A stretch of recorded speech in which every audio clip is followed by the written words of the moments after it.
We're off to see the wizard, the wonderful Wizard of Oz. Because. Alright, so this video is going to be a little bit about stilts. Stuff I've done, stuff I'm planning on, stuff I've built, just some things in general that I've, just wanted to get out there.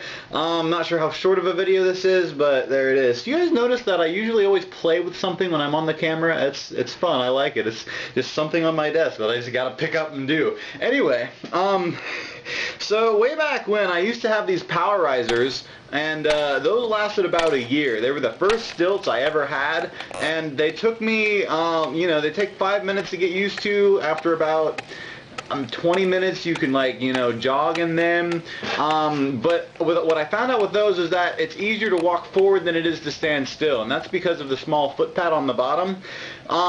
These being my first stilts, I actually fell in love with the tiny foot pad. I have since tried sheetrocking stilts. Those were maybe my second stilts ever, and I didn't like the fat pad. I mean, yeah, they were easier to balance on, but the mobility of them seemed like they were restrictive. So I didn't like them nearly as much.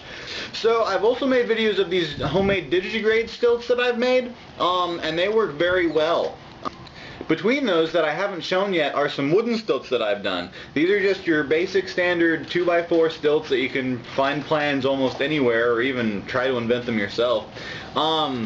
One of the main design features that you want on any kind of stilt is being able to strap it onto your leg, but also making it really comfortable so that it's strong but doesn't dig into yourself. Which is why on these designs I added this PVC calf cuff thing. Otherwise you just take a rope and you bind it to your leg, and it's very uncomfortable. So I did that. I've also always just bungeed it onto my foot so that anyone can strap on the stilt if they wanted to.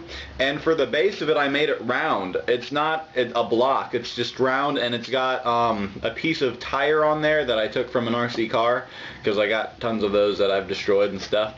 So yeah, I've made some wooden stilts. I've also been playing around with the idea of quad stilts.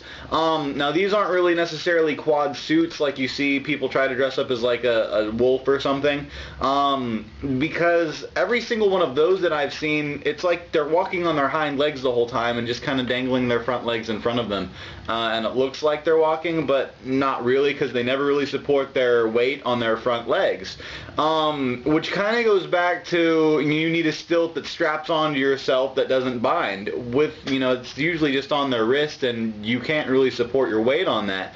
The style of quad stilts that I'm talking about are those seen in like Cirque du Soleil or Vine ladies dressed up in various parks and stuff like that. I don't have any reference material, but it's kind of the setup that ends up looking like a giraffe. They're like, all the stilts are tall and the front ones are just a little bit longer than the tail so that your back sits straight.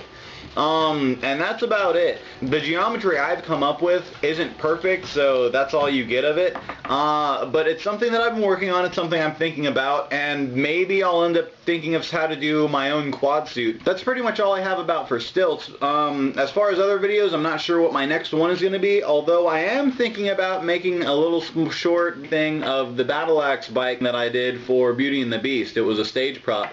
So if you guys like that or have something else you want to see, leave it in the comments and just let me know what's up. Thanks for watching. Because of the wonderful things he does.